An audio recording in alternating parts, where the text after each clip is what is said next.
বিসমিল্লাহির রহমানির রহিম।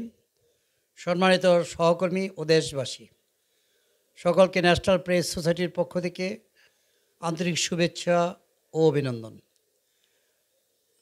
National press সোসাইটির সম্মানিত সকল বিভাগীয়, জেলা ও উপজেলা কমিটির সম্মানিত সভাপতি ও সাধারণ সম্পাদকদের প্রতি অনুরোধ, আপনারা আপনাদের মাসিক বা ত্রৈমাসিক মিটিংয়ে আপনাদের পর্ষদের সকলকে আমন্ত্রণ জানান এবং তাদেরকে মূল্যায়ন করুন।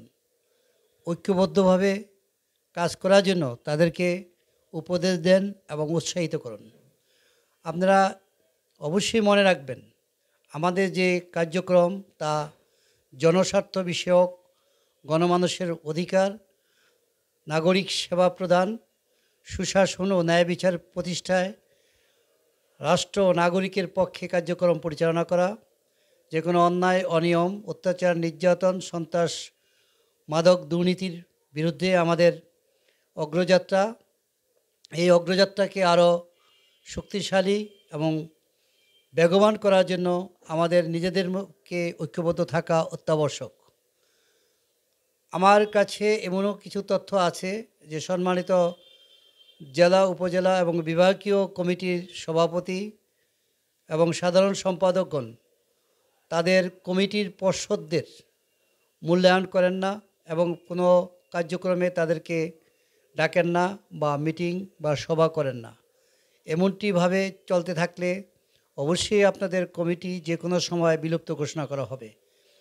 ইতিমধ্যে যে সকল কমিটিগুলো তাদের সংশ্লিষ্ট জেলার উপজেলা কমিটি, সংশ্লিষ্ট বিভাগের জেলা কমিটিগুলো করতে ব্যর্থ হয়েছে, তা কেন্দ্রীয় কমিটির পক্ষ থেকে কমিটি পুনর্গঠনের কাজ চলছে। আপনারা ন্যাশনাল প্রেস সোসাইটির এই কাণ্ডকে উৎসাহিত করার জন্য সাথে থাকবেন এবং সর্ববিষয়ে আপনারা সহযোগিতা প্রদান করবেন। ধন্যবাদ। ন্যাশনাল প্রেস সোসাইটির কেন্দ্রীয় কমিটির প্রধান কার্যালয় হতে আমি সাংবাদিক মোহাম্মদ মাহবুবুল ইসলাম সকলের সুস্বাস্থ্য ও ন্যায় হায়াত কামনা করছি। খোদা হাফেজ।